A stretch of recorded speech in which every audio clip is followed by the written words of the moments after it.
there's a write-up in Gujarati where you can actually understand the discourse. And then there's a crude write-up in English. And then there's a much more polished write-up, all in Chanji's handwriting. So from the polished write-up, you can see some of the root words which Chanji wrote down in Gujarati. So here is what seems to me to be the obvious inference.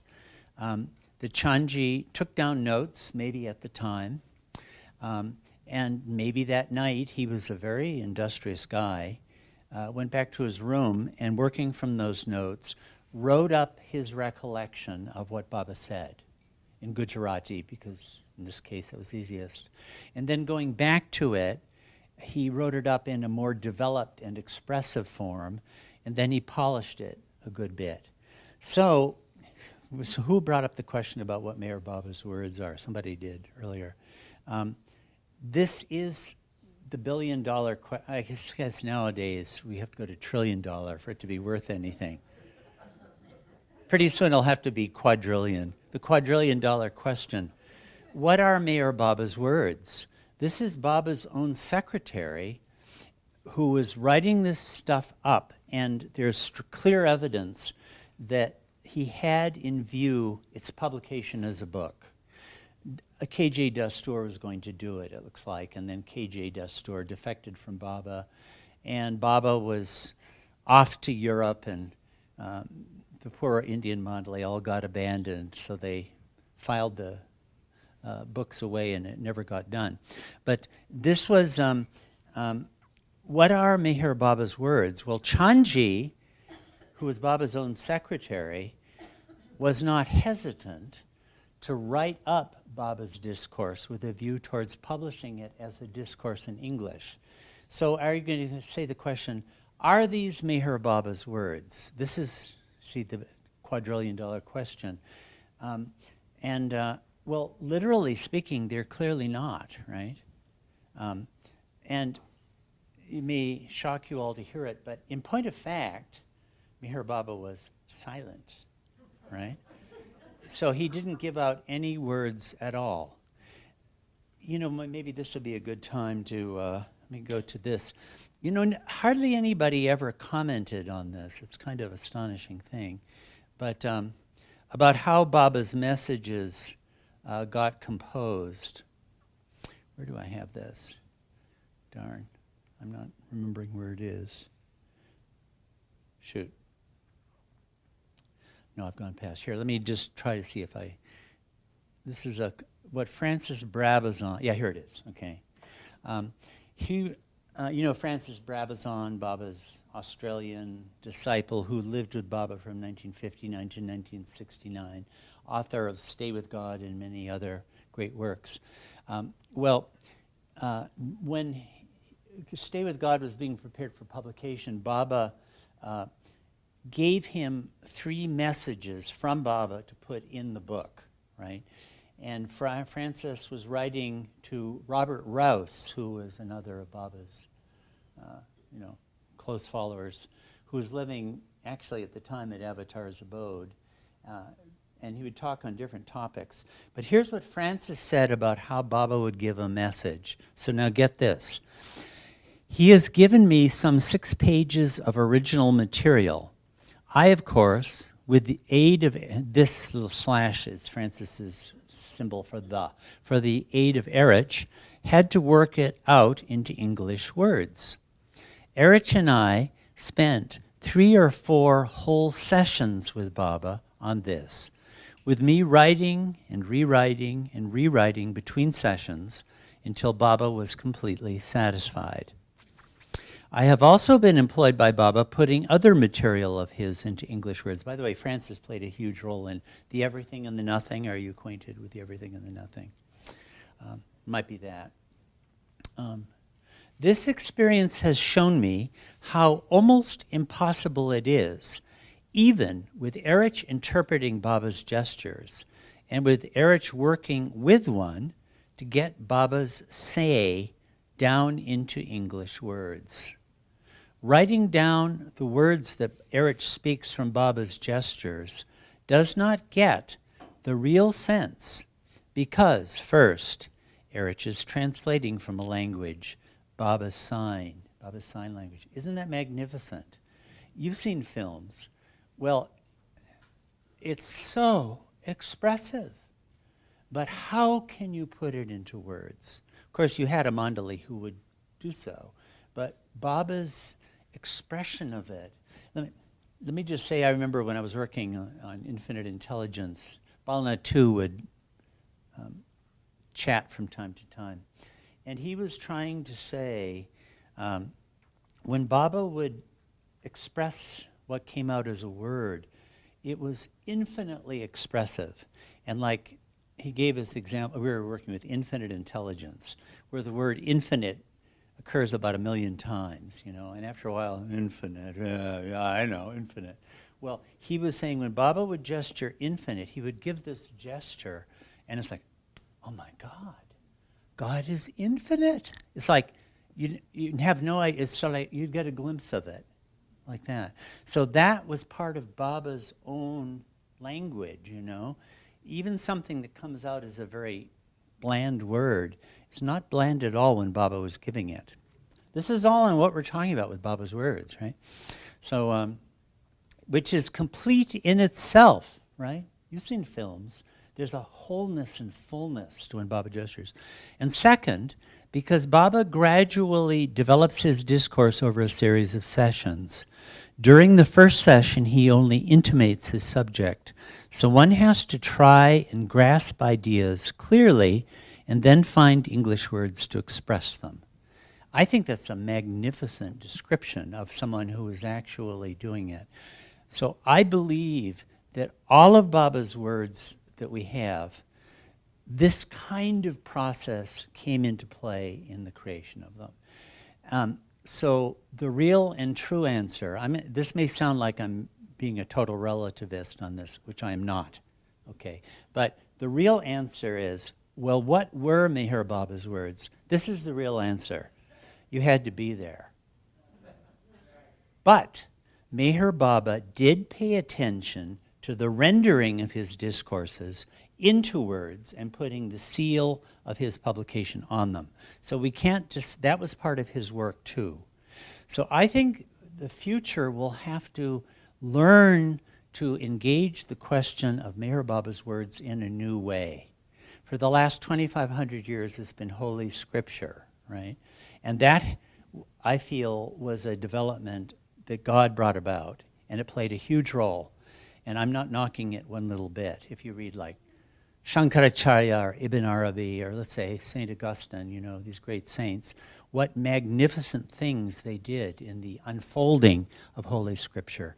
But I think part of the work of Meher Baba's silence is that he's going to change all of that in a basic way. No way on earth I can cover this topic fully, but let's see, yeah. So when Baba gave the gesture, there was something more than word or language. Right, that's exactly right, yeah. And he also put some of that into some of the books. Like Oh, yeah. I'm not denying that at all. read them, we get some of that. Totally. And like things like the Discourses or God Speaks, Baba himself oversaw the process that led to its publication as a book. So you can't say these aren't Baba's words either. He put his name on the book saying, I am the author of this, right? I guess part of what I feel is we really need to take Baba's words as he gave them to us really seriously. And, Baba would always say literal. We can't dismiss that. But we have to find a way of engaging them more deeply. Not forget about the essence, the pith. I do believe that in the future there will be readers, lovers of God, who will read Baba's books so deeply that in all essence they'll get back to Baba dictating them. I think there will be people like that who will get the whole thing. The lovers of God will do that. Yeah. Is there anyone, like maybe Dada Janji, who was with Baba when Baba was verbal? Maybe grew up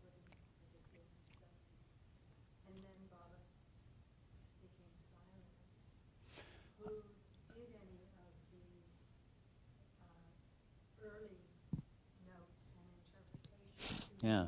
have some sense, because they knew Baba earlier, as to would that have added to the expression that Baba was putting forth silently? Well, yeah, I mean, a lot of Baba's earliest disciples experienced that transition. But the lazy bums, they never did a write-up on the thing. There was one lazy bum, and that was Dr. Abdul Ghani. But Ramju was another one, and he was not a lazy bum one little bit. So, and many of the others. Adi K was there. You had people who weren't working in this line, like Padre, and he was no dummy. So they could have settled. They experienced it, but we don't have real accounts from them on the matter. Yeah, and then someone like Chanji met Baba while he was still speaking, but he didn't really come on board. Was it Peter? Remember, it was 1924. Was he living with Baba yet? He met Baba 24.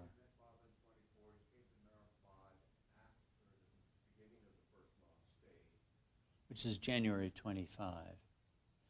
So he might have had a little experience of Baba. He came for his birthday and back to Bombay and then began coming. Yeah. And of course, Baba's silence began on July 10th of that year. Yeah. So these guys knew it from experience. I find it to be most striking that they were well aware from right at the beginning of how the significance of who they were dealing with. Baba wasn't calling himself Avatar yet, but they, for all intents and purposes, knew it, and Baba's silence was one of the most major and obvious parts of the deal.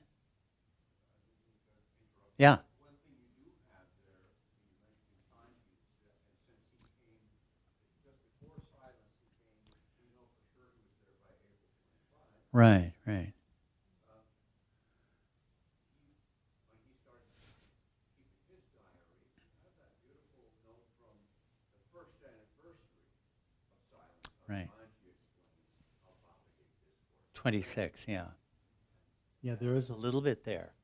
July 10th, 1926, there's an account of what is probably the dictation of infinite intelligence. Almost certainly it is that. So we have little hints. But like in working on creation and its causes, I may have said this last year, but I'm always so struck. Chanji's diaries for that period are very rich and very copious. Sometimes he'll have multiple diary entries for the same date. He's describing all sorts of things. Well, I don't know if any of you are working with students these days, like kids. Maybe let's go to some of the more rambunctious types, who like to throw their teachers down flights of stairs and things like that. Can you imagine this situation? Meher Baba, it's nighttime, it's dark, 7:30, and there's no electricity, of course.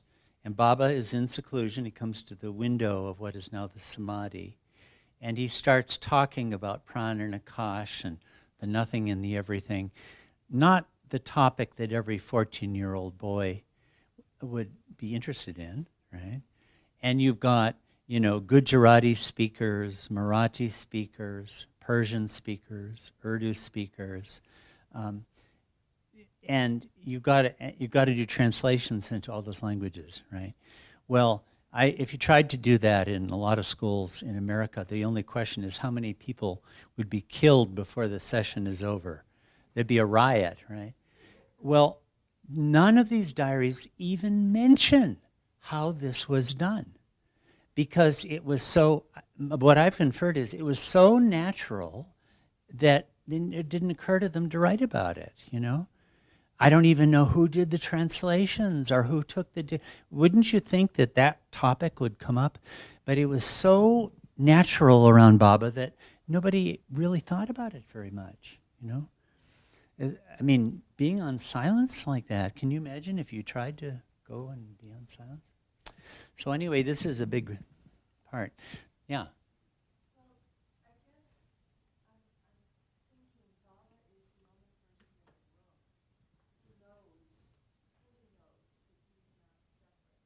Right.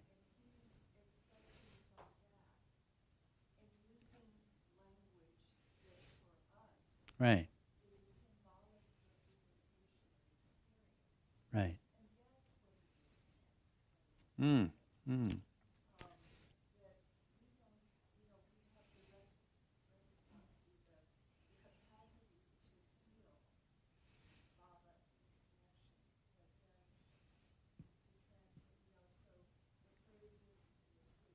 Yeah.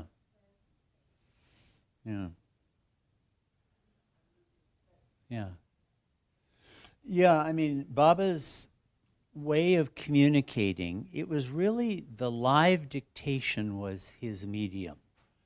He did a little bit of writing. He wrote the book, but then he stopped writing. It was really, that was the medium. And Baba's, divine knowledge, as you say, the person he's talking to, he would be one in consciousness with that person, actually. And what he would say would engage the person he's talking to the very depths of their being. And that's what Baba would do. And that is the source of all that we have as Baba's words. Now, some of these things Baba did dictate specifically with the purpose of having it written up and published. So let us not disparage that at all. Things like Discourses and God Speaks and other stuff like that. And I argue, even things like Infinite Intelligence and Tiffin lectures, he had Chanji there writing it down. Baba knew that eventually this would be published.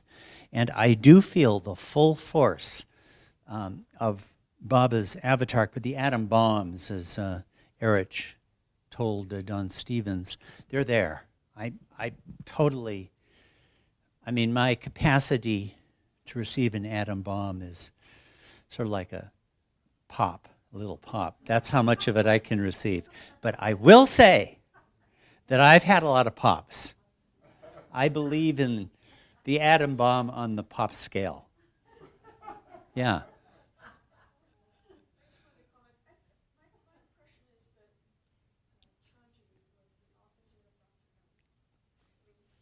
Yeah.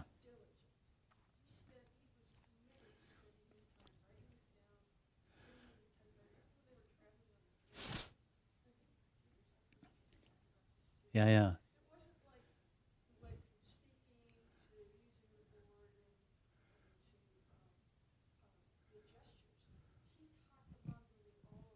Right.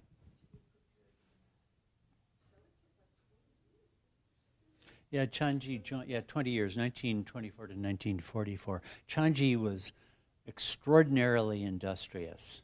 He must have worked all the time, whereas Dr. Ghani was extraordinarily lazy. Oh, Baba loved it.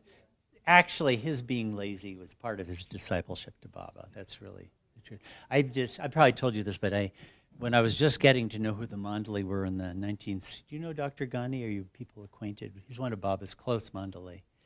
And brilliant, and very much central to Baba's discoursing, because Ghani would provoke Baba to talk on things, because Ghani was very interested in it and was quite knowledgeable about Sufism. But he was also world-class lazy, right? So I was getting to know this about him in the early 77, and so I went up and said, Erich, what was Dr. Ghani like? And Erich would look at you and know right where you were. He knew where I was with it, and he said, Dr. Ghani was the very living personification of everything that we weren't supposed to be.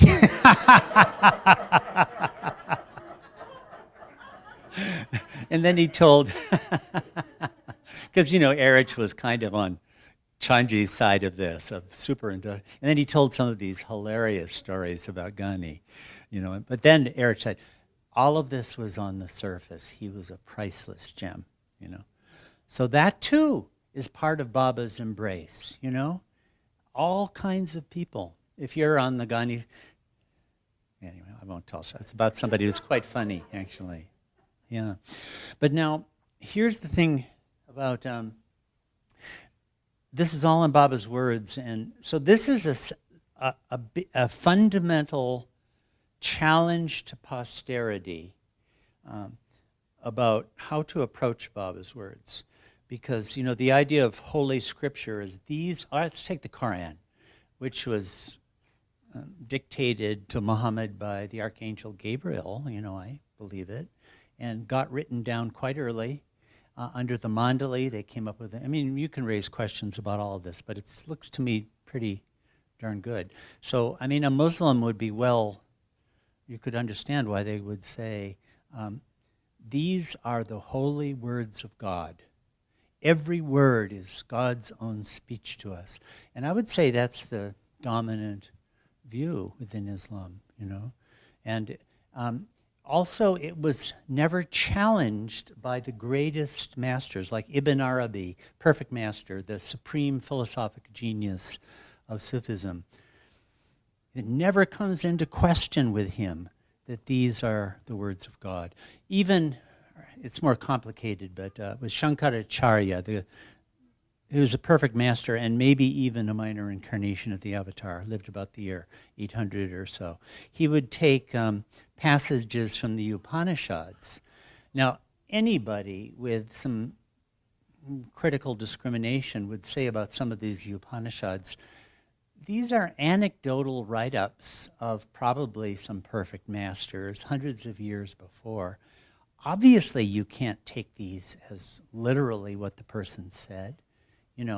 It's much more remote than the Gospels are, for example. And yet, Shankaracharya, who was quite capable of raising this question, never doubted that every word was perfect, right? When, of course, you could ask that. So it wasn't the time for people to ask these questions. But I feel that part of the work of Baba's silence is that it is the time to ask these questions. And again, my feeling, I'll come to the other side of this now, is that we really do need to take the words as they were published seriously. And if you take those as the word of God, word for word, you'll be okay, But part of the challenge is it's not enough just to be literalistically, splitting up words. We have to get back to the pith and the essence of it. We have to go into the depth of that. And I feel, of course, all throughout history, anybody with any spiritual development would have already known this. But now this challenge is being put to all of humanity. Our basic habits, take Baba's words really seriously, but you have to get to their depth. And that's part of what I think this work of Baba's silence is about. But now, as to what we do with the editing of Baba's words, this being my work, but it's my work, but I think it's a matter of concern to all of Baba's lovers.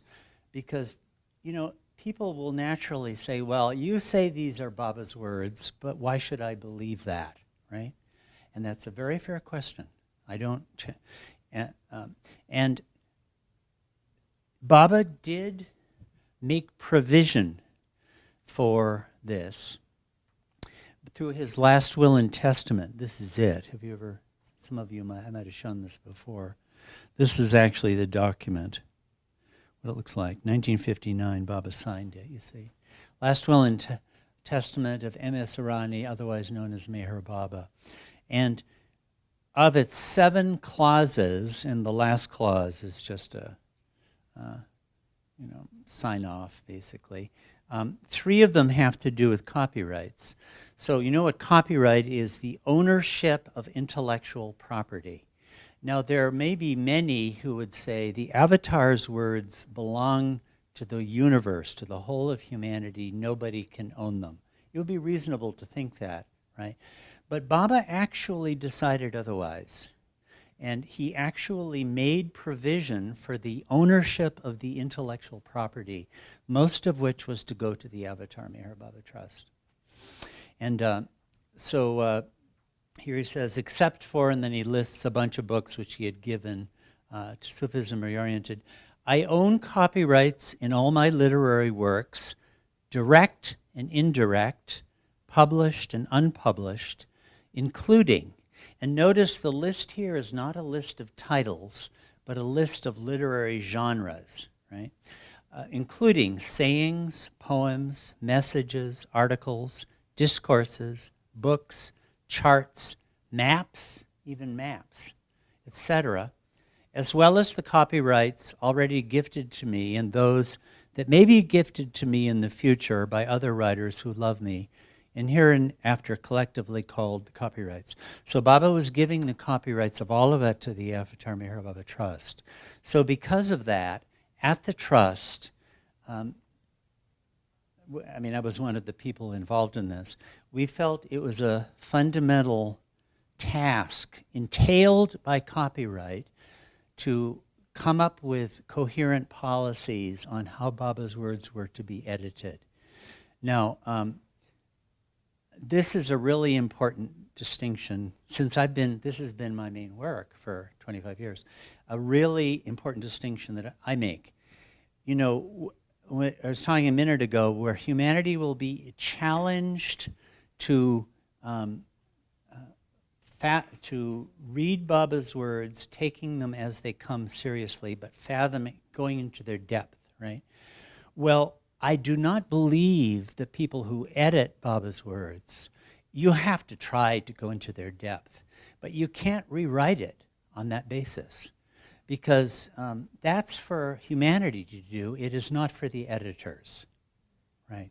And so the actual text of it has to be taken seriously.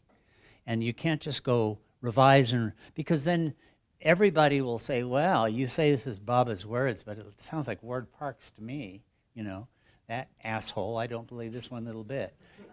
You know, it's a real question. You got to have faith that the editors aren't doing that. This is not to deny that the greater challenge is to fathom those depths, but that is for humanity to do. It is not for the editors to rewrite on that basis. You get that distinction there? So, and the Baba world needs to have faith that what they're being given to them as Baba's words can be trusted essentially to be that. So here are some of the, here's another fundamental distinction that's part. So this is on Baba's words, right? You get how all this. And how Baba's lovers, I think it's really, have every right to know about this and have every right to challenge what they're getting. There's nothing wrong with that. If it's done honestly and without animosity, like you say that this is, you know, infinite intelligence, etc. Well, I think you totally messed up. There's no sin in raising such questions. You do have to do it honestly, you know, and be responsive. There has to be give and take here. But I feel that the participation of the community of Baba's lovers is really important in this. In a certain way, not a legal way, but in a deeper way, the community of Baba's lovers are the real guardians of his words. Legally, it's the Avatar Meher Baba Trust, but in a deeper way, everyone has to be able to engage these questions for themselves. But here's yeah, Irma? When you say that we have to get into the depths of the words, what comes up to me is that I have to get into the depths of myself. That's for sure, yeah. That's part of what I think. That's part of what I think the work of Baba's silence is. Look, when you're reading this, you have to find me within yourself and deal with that. I don't know if you've got a nasty false ego, but I sure do. Deal with that problem, you know. And again, it's not like this is really new. All throughout history, great seekers have always done this. But what is new is a kind of a universalizing of this, you know, where like the discourses, we have the discourses in like a whole bunch of different editions. Baba wanted Francis Babazon to do a whole new edition of God Speaks, for heaven's sakes. So part of that says, okay, Baba gave out these words to humanity and he put his name on it. That's no joke. His seal is on it. Don't dismiss them. But it's not enough just to read them in a superficial way. You have to really get into their depth. This is a challenge to all of his lovers. And it's not just, you know, the Al-Ghazalis or the Vivekanandas or the, you know, St. Augustine's, who always did that. Everybody. Not everybody will do it, but Baba, I think this is part of the work of his silence, that we're being challenged to be deeper in our approach to his words. This is my opinion, anyway, for what it may be worth. But the Trust made a fundamental distinction on editorial policy, and that is between what we call Baba's published words and Meher Baba's unpublished words. And these are the criteria. For Meher Baba's published words are books, messages, discourses that, three things, were published during Meher Baba's lifetime, with Meher Baba's evident knowledge and approval, and with his name on them as author. Those three, during his lifetime, with his evident knowledge and approval, with his name on them as author. Those count as Meher Baba's published words. And his unpublished words, I mean, we've published a lot of them now, don't satisfy all of those criteria. So for Meher Baba's published words, you know, all the books that people would know best, like Discourses, God Speaks, Beams, Life at Its Best, The Everything and the Nothing, you know, things like those books, and other shorter messages, the Final Declaration, The Highest of the High, etc. So all of those would count as Baba's published words. And his unpublished words are clearly being referred to here, where he says, I own copyrights to all my literary works, direct and indirect, published and unpublished. Copyright means authorship. Baba is saying, I am the author of this also, right? In law, copyright and authorship are inseparable, right? So Baba is actually indicating, I am the author of things that weren't published too. And as to direct and indirect, that dichotomy,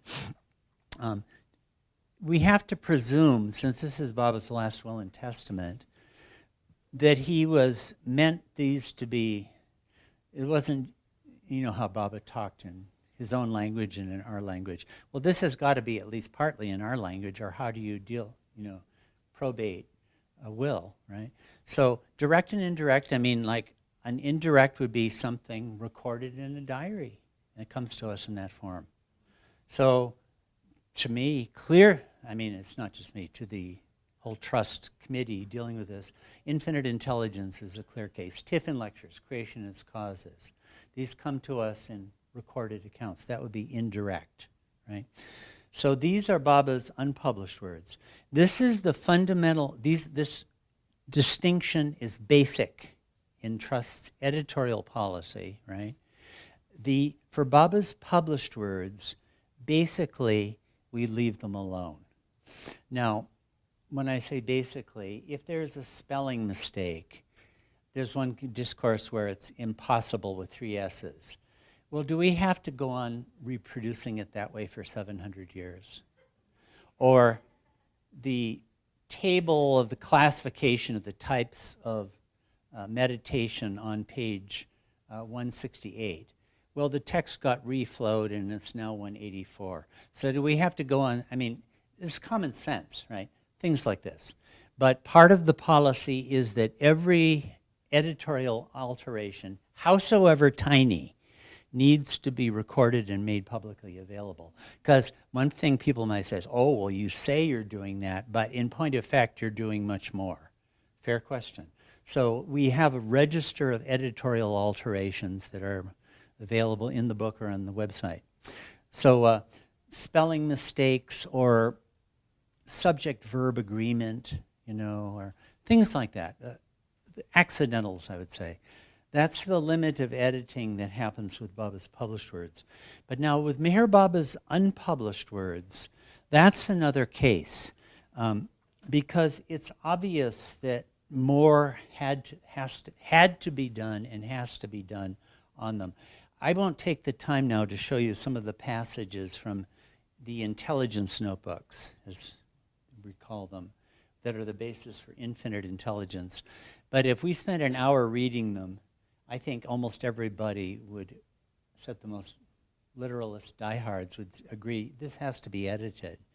It's written in a kind of a code practically, like the infinite intelligence, as the infinite mind, i.e.s, the infinite real I, i.e. such and such, and then parentheses, which is the such and such. And then there's another embedded clause, i.e. such and such. And when you get down half a page, you get a verb that goes with the subject. Nobody can read that, you know. And I feel it was written that way because they knew perfectly well that this would have to get reworked before it could be published. But whoever was doing it, very likely Chanji, was saying, I want this to be exact, the most exact rendering possible of what we heard from Baba as Francis was describing it. The content is, it really is exact. It's a very wonderful source in that way, you know. It's quite precise in all of those things. But you can't, and we have messages from Baba on this very thing about how to, I have a much bigger presentation here about how it should be edited. But here are the 3 criteria that the Avatar Meher Baba Trust has set up for critical editions. And that's where this term, the Trust's policy is that Baba's words have to be available in critical editions. And critical editions have to satisfy these 3 criteria. First, they're based on an exhaustive study of all relevant sources, documentary and others. You can't just take some piece of paper you got somewhere and say, Meher Baba's words. You have to do all the research and find out every source that could possibly pertain to this, right? And also, there might be non-documentary. There used to be more of them, but they, unfortunately, have mostly died off. I would talk to Marwan or Erich or people. That would be a non-documentary source. Or a tape of Erich or Mani, you know, giving talks on matters pertaining to this. Everything, actually. That's the first thing, the critical edition. All this work has to be done beforehand. And like I'm telling you, this is years and years of work. I'm a kind of a big critic of a lot of the books that come out. They weren't pretending to be critical editions. 2, editorial principles that are consistent and objective. You see, you can't have the editor just say, oh, I think it means this. No. You've got to have evidence. You've got to be able to really point to your sources and a clear case for it. Objective in that way. You can't have the subjectivity of the editor. Of course, it's impossible to do this perfectly. But if you're trying to do this, you can do a hell of a better job than if you're not trying to do this. An editorial practice is attuned to the kind of editing Baba wanted. We have evidence on this. Okay. And 3, transparency in these matters through instruments of disclosure within the edition itself. That is, this has to be wide open for people to say, well, you say this is from Baba. Okay, I want to check this out for myself. There's nothing wrong with doing that. So the first one, all relevant sources need to be located and studied. These include not only sources for the text itself, but relevant historical and biographical background material. Then, how to edit. Editorial principles need to be clear, consistent, and comparatively objective, so that if someone other than the editor looks at it, would say, yeah, that seems reasonable to me. Right? It's not just a highly subjective opinion. Editorial practice needs to attune itself to the kind of editing Meher Baba wanted. This can be ascertained by by his comments on the subject. Baba made some comments on how to edit his words. And B, by the evidence of how he actually got his books edited during his lifetime.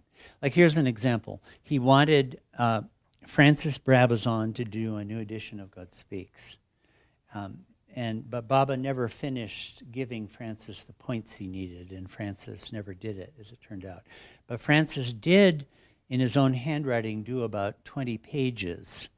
And he wrote in a letter to Ivy Deuce of Sufism, who published the book, that Baba liked it. Okay, there's evidence on the kind of editing that Baba liked, right? We can see. So things like that. It's not just completely arbitrary at all. And the third imperative, transparency in these matters through instruments of disclosure within the edition itself. Readers need a way of learning about textual sources and editorial practices so that they can assess for themselves the authenticity of the text. This can be compared to honest business practices that include making financial information public and conducting audits. So like in some of these editions, I dare say some of you will have noticed there are huge sections of endnotes and descriptions of the manuscript. And I know that's the first thing all of you read. But for the rare few who don't read it, totally fine. But the point is, if you want to say, well, you say that Baba said this, well, did he? Okay, well, here's the answer. Usually there'll be an endnote if it's a problem, and you can look at the endnote. For Tiffin lectures, the endnotes are all online, and you can click on the sources and see them for yourself. And there are many other parts telling what the manuscript is, what's the reason to believe that Baba said this, who the person was who took it down, were they there, are they reliable, et cetera, et cetera, et cetera. Now, most people won't be interested in this, but some will. And there will be some who will go in depth and say, well, are these Baba's words? Well, this is the evidence we have. So as you can see, the editorial process is in a certain way literalistic in that we're trying to minimize editorial discretion, but to make the text readable and to provide full information about that. The fathoming of the depth of it is up to the people who read the book. Yeah. Do you think that there would be a corollary between the Dead Sea Scrolls and manuscripts that may be out there that we just don't know about? You know, I don't know enough about the subject, so I don't really know. You know, as to like with the Gospels, yeah, I don't know what was wrong with them. They didn't bring when Jesus gave the Sermon on the Mount, they didn't bring their tape recorder. So we just have limited sources about it all. No, these are huge. You'd know much more about this than me. But I mean, do you think there are other sources out there that just haven't been discovered yet? Pertaining to, say, the Gospels or something, or Baba? Yeah, with Baba. Yeah, I know. The Ashville group is hoarding the book. Winnie! I was going to say to you, at the end of the session today, are you going to reveal the book tomorrow? No, Winnie snitched it from me. When I was staying in her house, she snuck down and took the book. Yeah. Well, yeah, no, there is more material, and so that's part of the work we're doing. Like that one? Yeah. So more and more archival material is being scanned. It's a big job to read it, you know. People with an interest in this, actually Cassandra and I are trying to set up a way for people to help with this work. Yeah. So we could come up with another manuscript of infinite intelligence that will change the picture completely, and then a new edition might need to be done. It's getting to where I have more confidence that we've got most of the really major things. But all you need to do, like here's an example. A few years ago, Jean Goussef, you know him, he's living in India, French guy, and he was working with the archivists and would take pictures of interesting looking items for us to look at in the publication branch. And he brought it and I said, this is Dr. Ghani's book. You know, in 1947, 48, 49, Baba was dictating to him and then after the New Life, Baba started over and dictated God Speaks to Erich. So this is the original.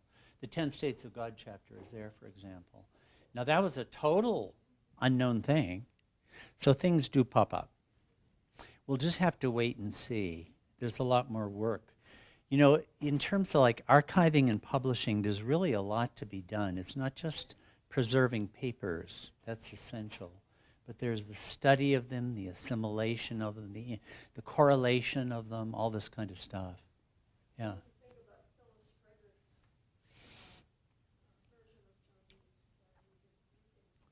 Yeah, Tiffin lectures. Yeah, I was in the middle of editing the Tiffin lectures. The manuscript we had was a top sheet copy of Tiffin lectures that the trust had, but it had these editor torturing gaps, like it would say, and then there'd be a blank, half a line. And it was clearly to be filled in with a Gujarati, which almost certainly Baba would have used those words, or else big blanks where there are supposed to be diagrams, right? And how can you know what the diagram would be?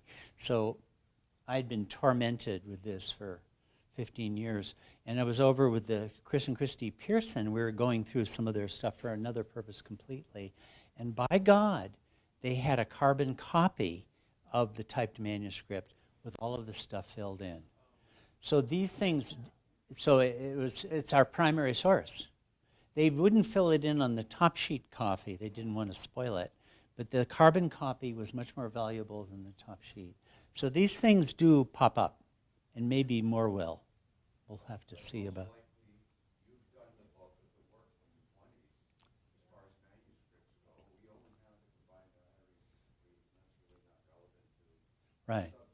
Right. But otherwise, there's nothing but letters occasionally, a couple of notes, Right. memoirs, minor things, not. Mostly this is the bulk of it, right? It, There's secret book and that's what it looks like to me too, yeah.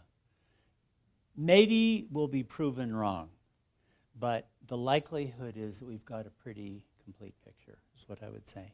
and since you started in the 20s, that once Baba started traveling to the West, these things were much more Right. documented. They would usually get published. There'll probably be stuff to get, there's a lot of stuff still needs to be published. But usually Baba would return to the subject and give a full discourse on it, So I think we have a fairly complete picture now. We'll see. We'll see. Maybe not. Maybe something new will pop up. But as to how to edit, okay, this Baba clearly understood and intended that the discourses he was giving should be edited. This was always done, and with this early stuff. So we have, this is actually from the combined diary that Peter was just referring to. 7th of August, 1927, I'll read this one. No, it is not advisable to send my notes and lectures for composition to anyone, that is, to write them up into proper prose, who is away from me. The writer must be here in order to ensure correctness. For example, K.J. Dustor, he was the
I honestly feel there's nothing wrong with that.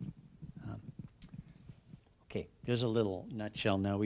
I'll send just the topics in this seminar is so huge. I'll say this much then about the matter of the interrelation of the different spiritual traditions. Here is what I think is I have a whole weekend series on this very topic. Is this the right one or is this the wrong one?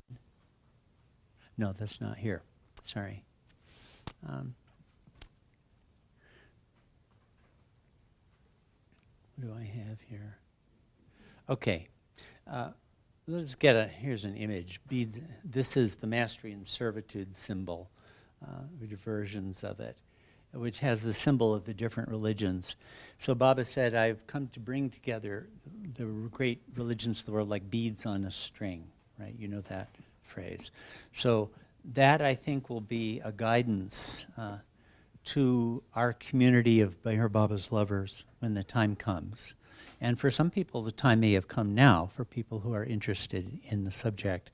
But this is a fundamental approach which I recommend myself in approaching any other great religion or great spiritual tradition. It's 2 steps. The first is to enter into the discourse, the understanding, the vision of that religion or spiritual tradition empathetically and to try to understand it on its own terms. That's the first thing. Because the different great spiritual traditions have different codes, you might say, different systems of, understanding. Like if the Quran tells us that Jesus was not the Son of God, how ridiculous to have the idea that God could have a son. What are you thinking of, as a patriarch like Zeus or something? Well, that was part of the work of that Advent, was to bring into the comprehension of humanity that God is transcendent. God is not like a creature like that. So if you enter I love the Quran myself. If you enter into it deeply enough, you get to see it on its own terms. Take the time to do that and to put aside judgments on it, even if it contradicts what Baba said. As a first step, just, put that aside for the time being, right? But then the second stage I also think is essential. That is, in the end, I'm a devotee of Avatar Meher Baba, and I accept his formulation of things. And I may find a way of comprehending how these different code systems can be reconciled. But in the end, it's Meher Baba's that I'm committed to.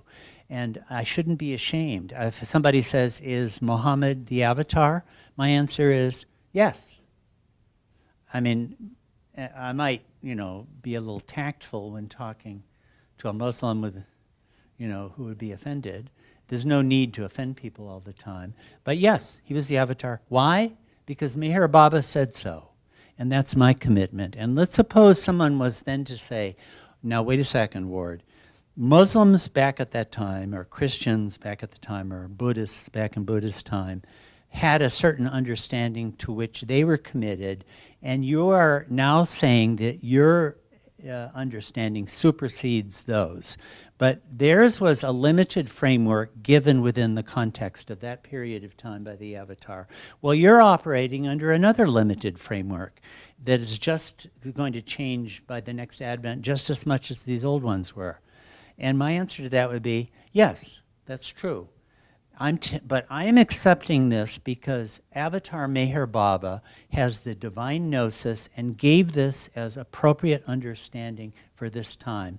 I don't have that gnosis, so I'm accepting what he gave. And in 700 years, some people may come along and say, what fools those Baba lovers were. Good, because then he'll have come again. So that, I feel that fundamental approach of entering imaginatively and empathetically into the formulations of other traditions and other people in other ages, and not getting, oh, he said this and Baba said that. Don't, just wait a minute and understand it in its own way, in its own terms. And through an in-depth engagement, a lot of these problems dissolve. You know, if you're not superficial about it, in the depth of it, okay, I know I have to end, so I'll say this. Muhammad, you know, the Quran says, man cannot be God, right? The idea that the prophet could be an incarnation of God is the height of blasphemy, right? Well, as a Baba lover, I can say, in a way, that is true. Because anything that I can possibly conceive to be man is not God, right?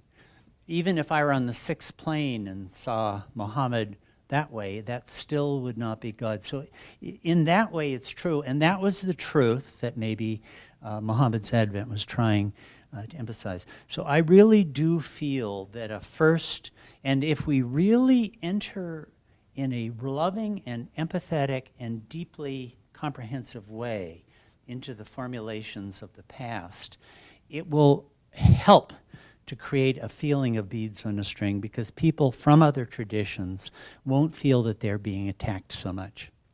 But that should not make, I'll say me, but shy about saying, bottom line is I accept what Avatar Meher Baba said, because that's my revelation and my truth.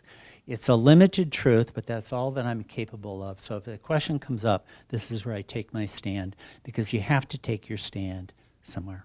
Okay, well, that's enough for this morning. So Jai Baba.